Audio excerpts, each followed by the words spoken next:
Si toutes les femmes lui envoient le même genre de message chaque jour, tout se mélange dans son esprit. Mais toi, tu n'es pas là pour être un bruit de fond. Tu veux marquer sa mémoire. Le problème ne vient pas du fait d'oser lui parler, mais du manque d'impact dans ce que tu dis. Et parfois, certaines compensent en étant trop présentes. Long message, compliments excessifs, questions à répétition. Ce qui finit par créer l'effet inverse. Alors, comment captiver son attention? D'abord, éviter les phrases qui sonnent comme apprises par cœur. Souviens-toi, ce n'est pas uniquement ce que tu dis qui compte, mais la manière dont tu le dis et ce que cela lui fait ressentir. Imagine que tu entres dans un café et que tu le vois. Beaucoup diraient « Vous attendez quelqu'un ou je peux m'asseoir ici ?» C'est poli, c'est sûr, mais c'est vite oublié.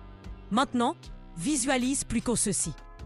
Tu lui adressais un sourire complice et tu dis « On devrait trancher une question importante. » Puis, sur un ton léger, « Le café ici est vraiment bon ou c'est juste de la pub ?»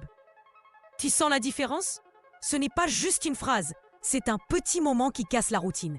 C'est ce que j'appelle passer du mode automatique au moment qui capte toute son attention. Carl Jung parlait de cette sensation comme d'une résonance émotionnelle. Une impression subtile qui reste dans l'esprit, même si on ne sait pas expliquer pourquoi.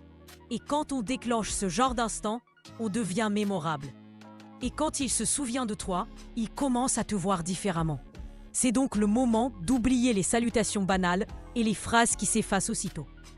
Dans cette partie de jeu, soit tu marques à l'esprit, soit tu passes inaperçu. Maintenant que tu sais pourquoi, passons au comment. Ces 3 mots sont « toi et moi ». Oui, ça paraît presque trop simple pour être puissant, mais leur force ne vient pas de leur simplicité. Elle vient de ce qu'ils suggèrent. Quand tu dis « toi et moi », tu ne lances pas juste une phrase au hasard. Tu crées une image mentale. Vous deux, déjà connectés, partageant un moment. Tu plantes la graine d'une possibilité, une scène où il peut facilement l'imaginer dans son univers. Sur le plan psychologique, c'est beaucoup plus fort qu'il n'y paraît. Jung rappelait que l'inconscient comprend avant tout un langage de symboles.